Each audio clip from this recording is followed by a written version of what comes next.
말씀은 사도행전, 어제 똑같은 말씀을 한다고 했죠? 사도행전 23장 10절과 11절 말씀, 사도행전 23장 10절과 11절 말씀입니다. 제가 읽어드릴게요.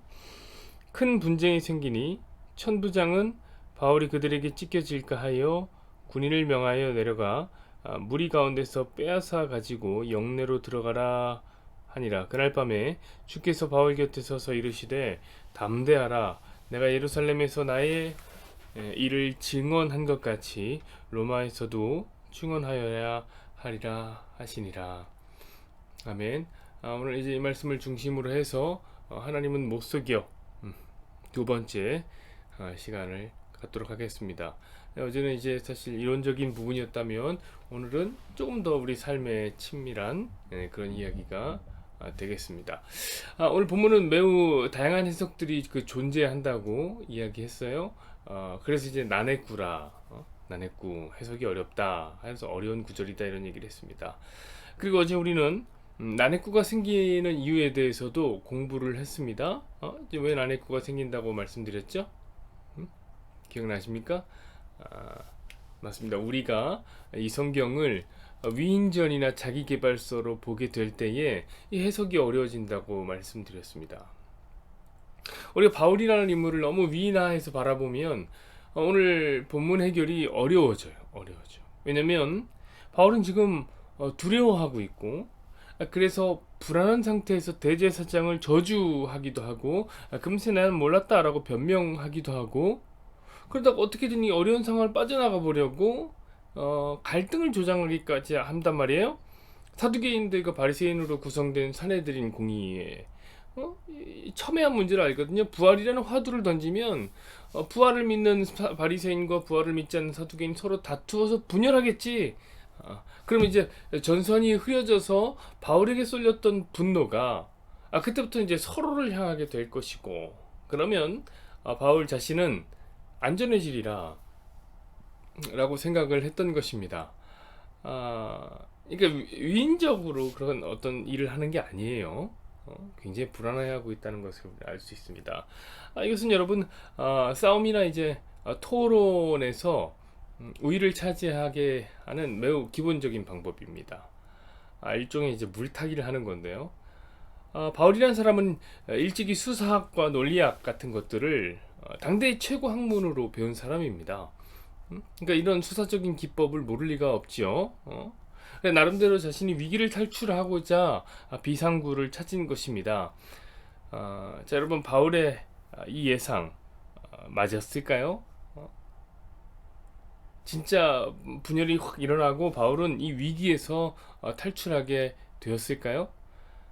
아쉽지만 예상은 보기 좋게 빗나가고야 맙니다. 우리 10절을 한번 보시죠. 큰 분쟁이 생기니 천부장은 바울이 그들에게 찢겨질까 하여 군인을 명하여 내려가 무리 가운데서 빼앗아 가지고 영내로 들어가라 하니라. 아멘. 일단 맞는 건 하나가 있어요. 그렇죠? 어떤 게 있었으면 큰 분쟁은 있었어요. 큰 분쟁이 생긴 게 맞아요. 사두개인과 바리새인들이 바울의 생각처럼 갈등을 일으키기 시작했습니다. 그런데 그 불똥이 누구에게까지 튑니까? 바울 자신에게까지 튄 거예요. 이거는 이거는 예상이 없었거든요. 자, 바리새인과 사두개인들은 서로를 화를 내면서 서로 화를 내면서 분쟁을 가지면서 누구를 찢으려고 하면 바울을 찢으려고 합니다. 여러분, 우리 읽진 않았지만 12절에서 14절의 말씀을 보면요, 바울의 예상이 얼마나 완전히 빗나가게 됐냐 이것을 알 수 있게 되는데 한번 보실까요? 12절부터 14절 보세요. 날이 새매 유대인들이 당을 지어 맹세하되 바울을 죽이기 전에는 먹지도 아니하고 마시지도 아니하겠다 하고, 이같이 동맹한 자가 40여 명이라. 대제사장들과 장로들이 가서 말하되 우리가 바울을 죽이기 전에는 아무것도 먹지 않기로 굳게 맹세하였으니. 바울은 이렇게 하면 위기에서 탈출할 줄 알았는데 바울을 죽이겠다는 의지가 더욱 강력해졌던 겁니다.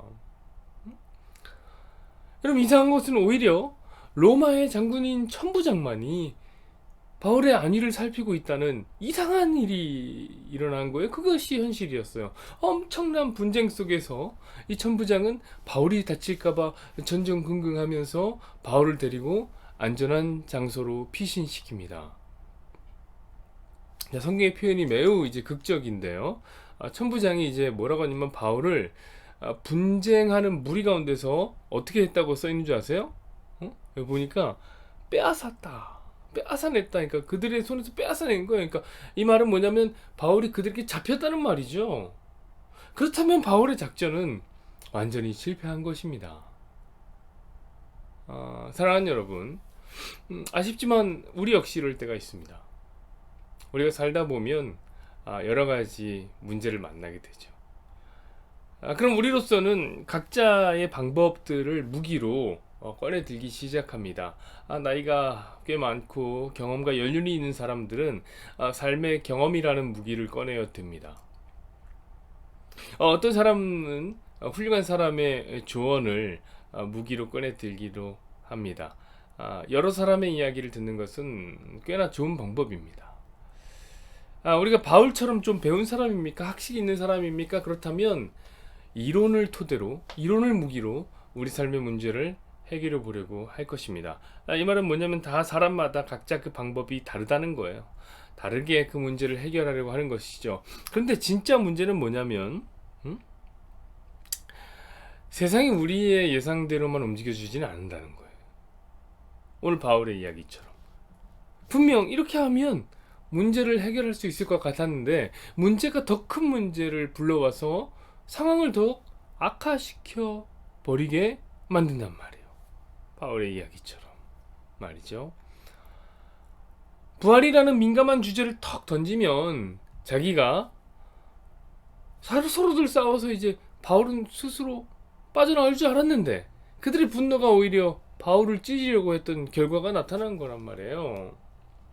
자, 그렇게 될 때에 우리의 불안함은 더욱 커지게 됩니다. 그런데 이제 더 이상 꺼내놓을 무기마저 없다, 그런 상황에 그렇다면 우리의 불안함은 더욱 극대화될 것입니다. 마지막까지 발버둥을 쳤던 이 바울의 몸짓이 역효과를 내버린 거죠. 바울의 마음이 까맣게 타들어갔을 것입니다. 자, 성경은 그런 바울의 마음을 딱 한마디로 표현합니다. 어떻게 표현하냐면 그날 밤에 라는 말로 표현합니다. 11절을 보십시다. 그날 밤에 주께서 바울 곁에 서서 이르시되 담대하라, 내가 예루살렘에서 나의 이를 증언한 것 같이 로마에서도 증언하여야 하리라 하시니라. 아멘. 밤이 내포하고 있는 불안함이 있습니다. 밤이 상징하는 공포가 있어요. 밤의 캄캄함이 바울을 삼켰던 것입니다. 도대체 이제 나는 무엇을 어떻게 해야 하나? 분명히 잘해보려고 했는데, 그래서 복음을 전했는데 같은 민족인 유대인들은 나를 죽이려고 저 난리 발버둥을 치고 오히려 로마인인, 나랑 상관없는 로마인인 천부장의 도움으로 겨우 목숨을 부지하고 있으니 이런 상황은 바울의 계획 속에 없었던 상황입니다. 그래 바울은 자기 상황이 매우 처량하게 느껴졌을 거예요. 이게 뭔가 도대체. 그런데 여러분, 이 천부장 언제까지 바울을 도와줄 겁니까? 천부장은 언제든지 자신의 마음을 바꿀 수 있었습니다. 바울은 지금 백척간두 위에 놓여져 있는 거예요. 그것도 백척간두, 환한 밤에 서 있는 게 아니라 매우 어두운 밤에 백척간두 위에 서 있는 것입니다. 자, 그런데 그날 밤에 홀로 서 있었던 것 같은 그 백척이나 되는 그 장대 위에서 바울은 자신의 인기척 외에 다른 인기척을 느끼게 됩니다. 성경의 표현이 어찌나 그리 아름다운지요. 그럼 성경에는 이렇게 기록되어 있습니다. 11절에 뭐라고 기록되어 있냐면 주께서 바울 곁에 서서 여러분, 칠흑 같은 어두운 밤을 혼자 걷는 것과 누군가 내 곁에 서서 함께 걷는 것은요, 밤을 대하는 태도를 완전히 바꾸어 버리게 됩니다.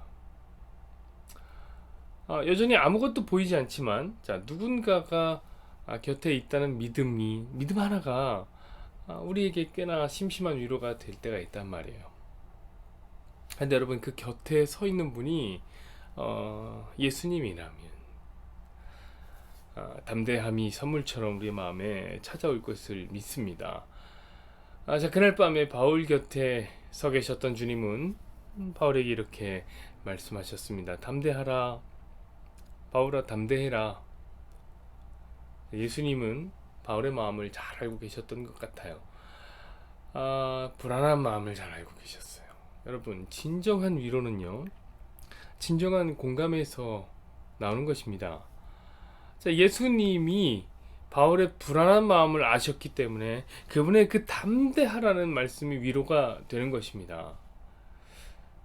사랑하는 여러분, 우리는 예수님의 이 말씀을 듣기 전까지는 바울의 심리의 상태를 잘 몰랐습니다. 꽤나 대담한 것 같고 용기 있었던 것 같습니다. 바울 같은 이는 우리처럼 두려워하지 않을 것만 같았습니다. 바울은 거의 위인 같은 느낌이잖아요, 우리에게. 그래서 난해구를 스스로 만들었습니다, 우리는 바울을 몰라요. 그러나 여러분, 저는요, 거기서 더 나아가야 한다고 생각합니다. 그건 뭐냐면, 어쩌면 바울조차도 자신의 상태를 제대로 몰랐을 수도 있다는 겁니다. 그래서 자신이 지금 하고 있는 열심히 있는 방법을 만들어내면서, 그래, 나는 지금 꽤나 잘하고 있어. 나 지금 잘하고 있어. 이렇게 스스로를 속이고 있었을지도 모릅니다. 어떻게 하냐고요? 우리가. 여러분, 우리는요, 스스로를 잘 알고 있는 것 같은데요. 아니에요. 잘 몰라요. 우리 스스로를 속일 때도 얼마나 많은지 모릅니다. 대개 사람들은 이 교만해서 스스로를 과대평가하죠. 그래서 분명히 불안한데도, 자기가 불안한 상황에 놓여 있는데도 우리가 불안한 바울을 위인화시키듯이 스스로 자꾸 괜찮다고 위안하는 거예요. 스스로 괜찮다고 말할 때가 많아요. 왜냐면 자기도 자기를 잘 모르거든요. 근데 꼭 항상 그런 것만도 아니에요. 상황에 따라 또 어떨 때는 굉장히 자기 자신을 과소평가하기도 합니다. 이미 괜찮은데, 문제가 더 이상 나에게 문제가 되지 않는데 두려워서 벌벌 떨 때도 있습니다. 사랑하는 여러분, 그래서 저는 오늘 본문과 같은 난해구가 우리 인생에서도 생길 수 있다고 믿습니다. 우리 인생에도 난해구가 생겨요. 왜냐하면 우리 스스로 잘 모르기 때문에 우리 인생에 난해구가 생겨버린 것입니다. 그래서 우리는 우리를 잘 아시는 예수님을 통해서 우리를 살펴봐야 하는 것입니다. 여러분, 우리가 계속해서 오늘 얘기하고 있는 것은 하나님은 속일 수 없다는 것입니다. 하나님은 우리보다 우리를 더 잘 아십니다. 그러므로 그 하나님과 만나는 기도의 밤이 우리 인생에 반드시 필요한 것입니다. 우리 곁에 서 계신 주님을 오롯이 느낄 수 있는 그 기도의 자리가 우리에게 필요합니다. 저는 그 시간이 바로 오늘 60안 예배의 시간이 되기를 소망합니다. 사랑하는 여러분, 말씀 맺죠. 타인을 속이는 것은요, 쉬운 편입니다. 우리는 얼마든지 괜찮은 척하고 쿨한 척도 할 수 있어요. 겉에서 보기에 괜찮아 보인다, 이렇게 느끼기 얼마든지 할 수 있어요. 더 나아가서 타인을 속이는 그것보다는 조금 어렵지만 얼마든지 스스로도 속일 수가 있습니다. 우리는 자기 자신을 잘 안다고 생각하지만 모를 때가 더 많거든요. 잘 모르기에 인생의 난해구가 생기는 것 또한 우리는 알아야 합니다. 모르니 해석이 안 되는 거죠. 당연히 방법도 통하지가 않게 되고요. 그래서 불안하기만 한 거예요, 우리가. 그러나 여러분, 분명히 알고 계십시오. 하나님은 속일 수가 없어요. 자, 보세요. 예수님이 바울 곁에 서서 뭐라고 하는 줄 아세요? 너 바울아, 두려워하지 마라. 네가 예루살렘에서 나에 대해서 증언한 것처럼 로마에서도 나에 대해서 증언해야 할 것이다. 너 그렇게 증언하게 될 것이다. 그러니까 두려워하지 말라. 여러분, 예수님은요, 바울의 마음을 잘 아시죠. 그래서 바울의 마음을 잘 안다는 것 그 자체가 위로가 됐다고 얘기했습니다. 그런데 여러분, 우리 예수님은요, 바울의 마음만 아시는 분이 아니에요. 우리 예수님은요, 바울의 인생에 대해서 알고 계세요. 우리 예수님은요, 바울의 미래를 준비하고 계시고, 우리 예수님은 바울을 통해 이루실 계획이 있었다고요. 여러분, 우리 예수님은 바울이 여기 바로 예루살렘에서 죽지 않을 것이라는 것 또한 알고 계셨습니다. 그럼 바울은 주님의 뜻을 따라 로마에 가야 했습니다. 자, 그럼 한번 생각해 보세요. 그동안 바울이 예루살렘에서 죽지 않으려고 발버둥을 쳤던 것들이 얼마나 쓸데없는 발버둥이었냔 말이에요. 불안해서 찾았던 방법들이 얼마나 무의미한 행동이었냔 말이에요. 어차피 바울은 예루살렘에서 안 죽어요. 그런데 모르니까 난해한 행동을 했던 거죠. 뭐 저주도 하고 뭐 거짓말도 하고. 진작에 하나님 앞에 맡겼다면, 진작에 그분의 뜻을 알았다면 진정으로 담대했겠죠. 담대한 척하는 게 아니라 진짜 담대할 수 있었을 거예요. 그러니 여러분, 우리가 그 하나님께로 나가야 하는 거예요. 우리를 아시는 하나님께 나가야 되는 거예요. 우리를 아신 예수님께 나가야 되는 거예요. 기도의 자리로 나아가세요. 늘 그분의 음성을 구하고 인도하심에 몸과 마음을 맡기세요. 괜찮은 척 하지 않아도 돼요. 잘하고 있다고 착각하지 않아도 돼요. 스스로는 속여도 하나님 못 속여요, 여러분. 성도의 진정한 해결은 스스로 좋은 방법을 내고 스스로 좋은 무기를 찾고 이런 거 아닙니다. 성도의 진정한 해결은 기도할 때 일어나는 것입니다. 오늘 기도하는 시간에 여러분의 문제가 해결되어지기를 간절히 바라보겠습니다. 여호와는 내게 복을 주시고 너를 지키시기를 원하며, 여호와는 그의 얼굴을 내게 비추사 은혜 베푸시기를 원하며, 여호와는 그 얼굴을 내게로 향하여 드사 평강 주시기를 원하노라. 아멘. 하나님, 참 인생의 다양한 문제 속에서 난해한 구절들을 만나게 됩니다. 야, 이거 내가 예상한 바가 아닌데, 이거 내가 계획한 것은 없는데, 분명히 내가 이렇게 반응하면 이 문제가 해결될 줄 알았는데,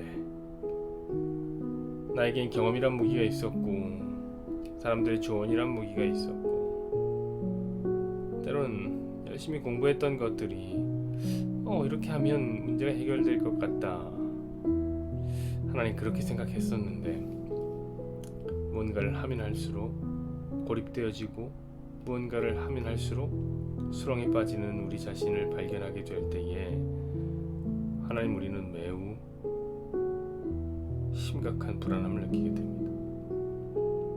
두렵고 걱정스럽고 극도로 불안한 상태에 놓이게 되는 것이죠. 하나님, 지금 우리의 상황이 어떠한 상황입니까? 우리가 문제를 만날 때에 분명 이렇게 저렇게 해야지 하는 무기가 있었을 텐데, 방법을 찾았을 텐데, 그렇게 한다고 세상이 우리 마음대로 움직이는 것이 결코 아니었습니다. 하나님, 우리가 오늘 바울의 이야기를 보면서 배워야 될 게 있습니다. 때론 우리가 내놓는 최고의 무기들이 진짜 무의미한 행동이구나, 무의미한 일이었구나 라는 사실을 알아야 될 때가 있습니다. 왜냐하면 우리는 우리의 자신을 잘 아는 것 같지만 잘 모르고 있고, 우리는 자신을 속이고 과대평가할 때도 있고 과소평가할 때도 있고, 세상도 모르고 세상이 내 마음대로 움직여주지도 않는다는, 그래서 인생의 난해구가 찾아온다는 것을 알아야 합니다. 우리는 잘 모릅니다. 그래서 우리를 잘 아시는 주님께 기도해야 되겠습니다. 만약 오늘 바울이 주님의 마음을 아셨다면, 주님의 계획을 알았다면, 바울아 담대해라, 네가 여기서 안 죽어, 너 로마에 서야 될 거야 라고 얘기했다면, 그걸 알고 있었다면 이상한 방법들을 찾아 애쓰지 않았을 겁니다. 그것 때문에 괜히 걱정하고 불편해하지 않았을 겁니다.